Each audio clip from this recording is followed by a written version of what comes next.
Just wanted to touch base on a couple of different topics today, show some new stuff in Antarctica, and try to bring some peace to two groups of people that believe they are on different sides of an argument when really they're on the same side, having to do with this whole global warming thing, whatever you want to call it. Now, just to be clear on my position, man-made global warming or climate change or whatever they want to call it,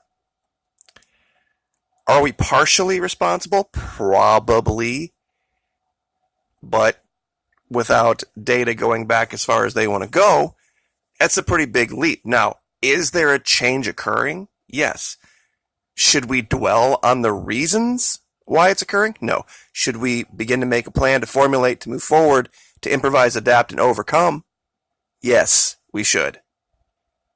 And stop worrying about pointing fingers. Now,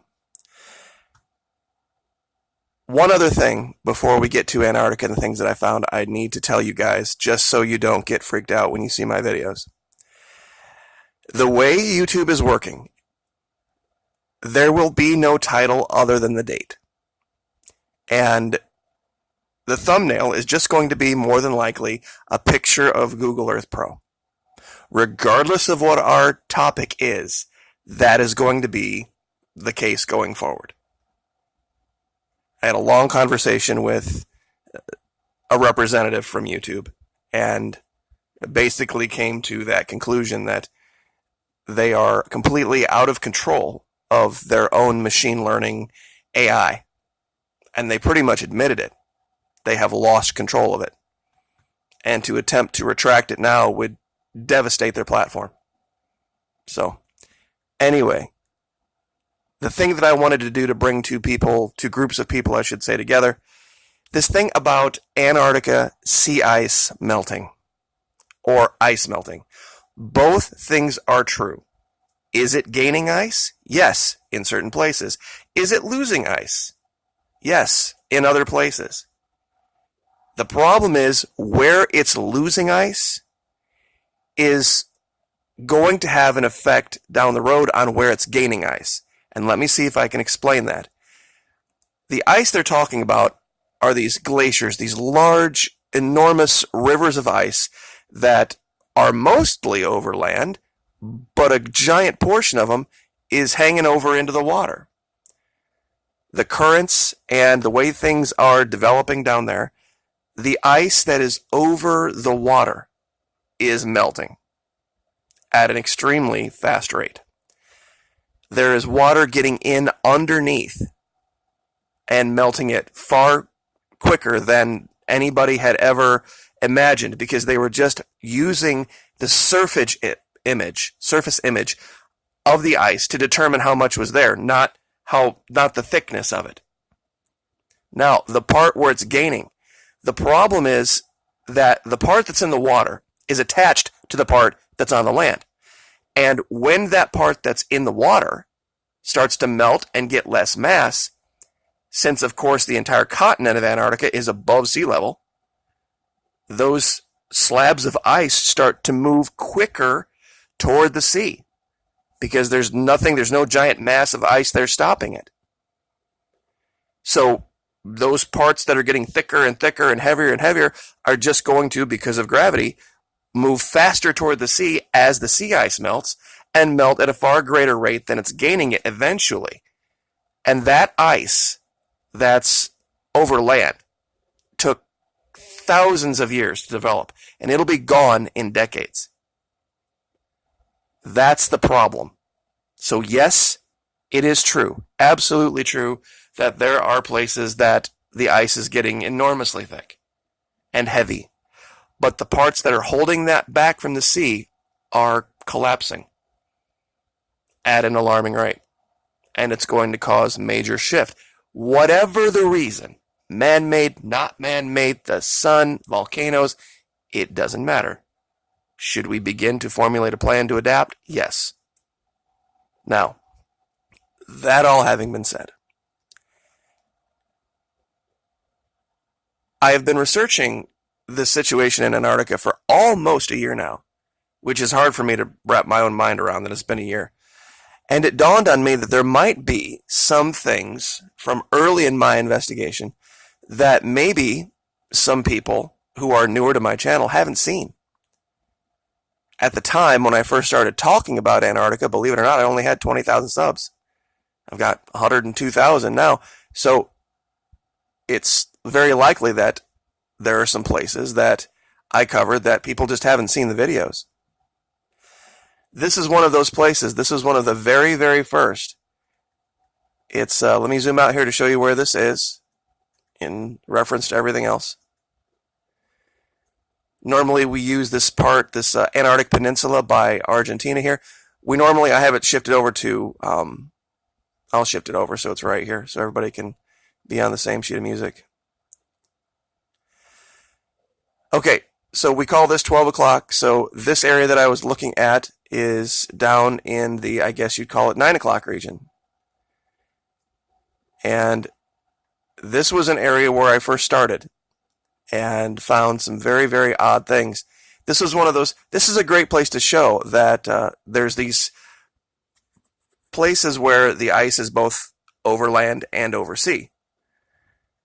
And when it goes over the picture, the imagery goes over, you can see places that look like they are on land that are really 150 feet below sea level now. Because when they initially took the image was over land. Now, looking straight down, 90 degrees, you would think, well, gosh, this looks normal. This looks like anywhere else on Antarctica. But when you adjust your aspect, now we're looking straight at the coast. And then you kick the angle up like this over here in the upper right. I'm going to try to see if I can move over here to show how to do this. Okay, upper right, there are these two circles. If you take the upper circle and you just click and hold the top arrow, that will move your angle up like this. Then you can use the cursor and a mouse to scroll out. Then when you come in, do you see how the imagery is completely different? What we were looking at before looked like just a giant sheet of ice, right? Well, now we can actually see the coast. We can see the actual coast of Antarctica. And when we look around here, I don't have these labeled, I should have. Does that look like a natural port to you? I mean, clearly. And this is 2012 imagery too. Especially here. To me, to my mind, I'm going to tip this up even more to clear up this picture a little bit. These are artificially constructed ports. And we've shown dozens and dozens of these. Some of these islands out here look totally man-made. I have this incredibly long line labeled as well because it's one of the largest sections of high-res imagery that I have ever encountered. It's exactly, you ready for this? Exactly 64 nautical miles long, this section. And there is just anomaly after anomaly after anomaly. There's the more than you could really even do. And when I first started doing this, I know this says weird, just weird. This was one of the first things I found, and one of the edges is glowing. It just has this very odd, just, I don't know, look to it. We find things that look like, sorry about that, trails or some type of man-made event. And I don't know if you can kind of see this when I zoom in. Do you see the line here? This line that I'm talking about? That's the 64-mile long one. And if you hear that in the background, that's some thunderstorms. But all sorts of, and I don't even have these labeled, that look like ports directly to underneath the ice or underneath the seafloor. They just don't look natural. Try to find them anywhere else. Try to find them in Greenland. Try to find them in Siberia. Try to find them off the coast of any country, anywhere. I've tried to do the control work for the scientific value here. Say, okay, is this actually weird, or does this occur other places? And it doesn't. It just doesn't occur. Images like this just don't. And I've looked and looked and looked and looked.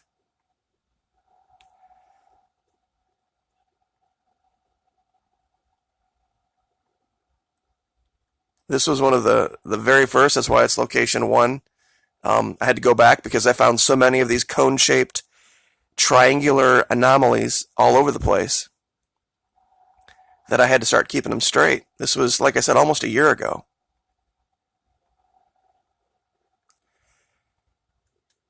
And I'm going to zoom out here real quick just to show you that when you look straight down, you see how it turns all white again? We were over the water, but now it looks like it's ice. And this area right here looks like there was an explosion. From the air. When you look at everything else, let me see if I can get this just right.